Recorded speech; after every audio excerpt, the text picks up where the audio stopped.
Middle east एक बार फिर बारूद के ढेर पर खड़ा है और इस बार निशाने पर सिर्फ सैन्य ठिकाने नहीं हैं बल्कि आम नागरिक। ईरान समर्थित हूती विद्रोहियों ने सऊदी अरब के रिहायशी इलाकों पर बड़ा हमला कर दिया है। रॉकेट और प्रोजेक्टाइल सीधे घरों पर गिरे। 4 साल का मासूम बच्चा झुलस गया। कुल 11 लोगों के घायल होने की खबर है। पता है आपको, यह हमला एक ऐसे वक्त में हुआ है जब एक दिन पहले ही हूतियों ने यमन में सऊदी समर्थित सेना पर भीषण हमला कर दर्जनों सैनिकों को मौत के घाट उतार दिया था। अब सवाल सिर्फ सीमा का नहीं रह गया बल्कि पूरे खाड़ी क्षेत्र की सुरक्षा का बना हुआ है। क्या हूती अब सऊदी अरब के खिलाफ नया मोर्चा खोल चुके हैं? क्या ईरान समर्थित नेटवर्क पूरे क्षेत्र को फिर जंग की आग में झोंकने की तैयारी कर रहा है?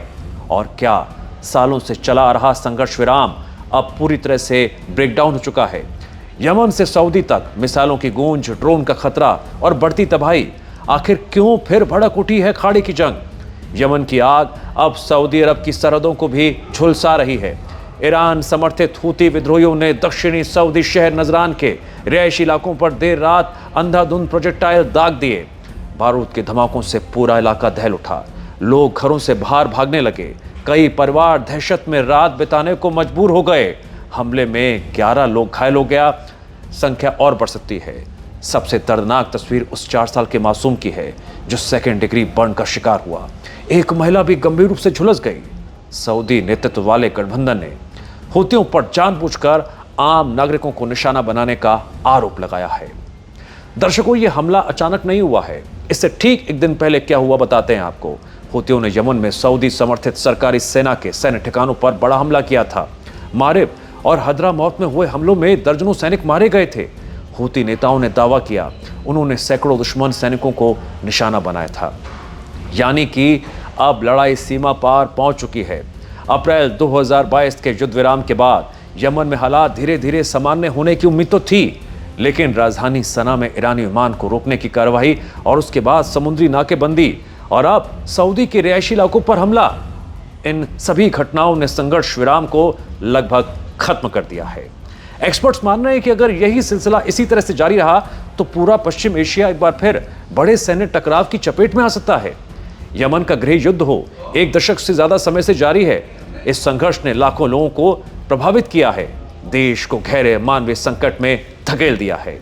अब सीमा पार हमलों की बढ़ती घटनाएं इस आशंका को और मजबूत कर रही हैं कि टकराव क्षेत्रीय स्तर पर और व्यापक रूप ले सकता है। यमन की जंग अब सिर्फ यमन की नहीं रही। हूती मिसाइलें सऊदी शहरों तक पहुंच चुकी हैं। रिहायशी इलाकों पर हमले, मासूमों के घायल होने की खबरें और लगातार बढ़ता सैन्य तनाव, यह साफ तौर से संकेत है कि मिडिल ईस्ट में हालात फिर बेहद संवेदनशील होते जा रहे हैं। लेकिन दूसरी तरफ एक और टेंशन बढ़ाने वाली खबर आ रही है। सवाल खड़े हो रहे हैं, क्या दुनिया एक नए परमाणु दौर की तरफ बढ़ रही है?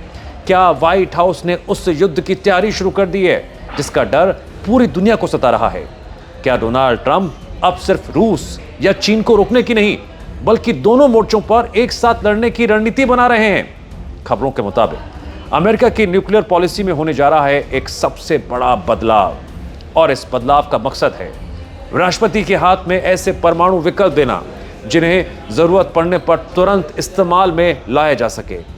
अब तक क्या हुआ? अमेरिका की रणनीति लंबी दूरी की इंटरकॉन्टिनेंटल न्यूक्लियर मिसाइलों पर टिकी थी, लेकिन अब फोकस होगा टैक्टिकल न्यूक्लियर हथियारों पर, यानी ऐसे छोटे छोटे परमाणु हथियार जिन्हें पूरे शहर नहीं बल्कि दुश्मन के सैन्य ठिकानों और युद्ध के मैदान में टारगेट कर इस्तेमाल करने के लिए तैयार किया गया।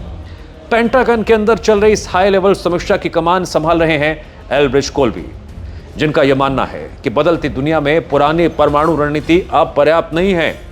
उनका इसके पीछे तर्क यह है, अगर अमेरिका को रूस और चीन जैसी परमाणु ताकतों के सामने भरोसेमंद बढ़त बनाए रखनी है तो राष्ट्रपति के पास सिर्फ सब कुछ खत्म कर देने वाला विकल्प नहीं बल्कि सीमित, सटीक और रणनीतिक परमाणु जवाबी कार्रवाई के विकल्प भी होने चाहिए।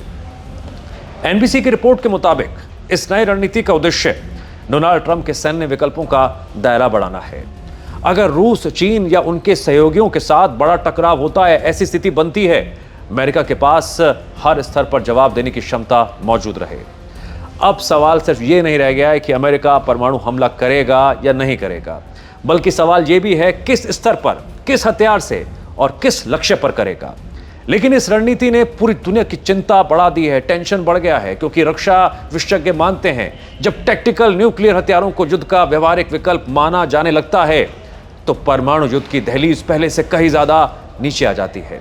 यानी वो हथियार जिन्हें दशकों तक सिर्फ डर दिखाने के लिए रखा गया था, अब युद्ध की योजना का हिस्सा बनाए जा रहे हैं। तो सवाल ये, क्या ट्रंप प्रशासन तीसरे विश्व युद्ध जैसी किसी संभावित संकट की तैयारी कर रहा है? क्या रूस और चीन के बढ़ते सैन्य गठजोड़ ने अमेरिका को अपनी परमाणु सोच बदलने पर मजबूर कर दिया है? और अगर कभी एशिया या यूरोप में बड़ा सैन्य टकराव होता है तो क्या दुनिया पहली बार टैक्टिकल परमाणु हथियारों के इस्तेमाल की गवाह बनेगी? दोस्तों, एक तरफ मिडिल ईस्ट में हुती हमलों से हालात लगातार बिगड़ रहे हैं, दूसरी तरफ अमेरिका अपने परमाणु रणनीति की समीक्षा में जुटा हुआ है। यानी दुनिया के दो अलग अलग मोर्चों पर सैन्य तनाव तेजी से बढ़ता हुआ दिखाई दे रहा है। ऐसे में सबसे बड़ा सवाल यही है, क्या वैश्विक सुरक्षा व्यवस्था एक नए और ज्यादा संवेदनशील दौर में एंट्री कर रही है? फिलहाल तो दुनिया की नजर मिडिल ईस्ट के घटनाक्रम और साथ ही साथ अमेरिका के अगले कदम पर भी टिकी है, क्योंकि इन दोनों का असर सिर्फ क्षेत्रीय राजनीति तक सीमित नहीं रहेगा, बल्कि वैश्विक शक्ति संतुलन और सुरक्षा समीकरणों पर भी पड़ सकता है।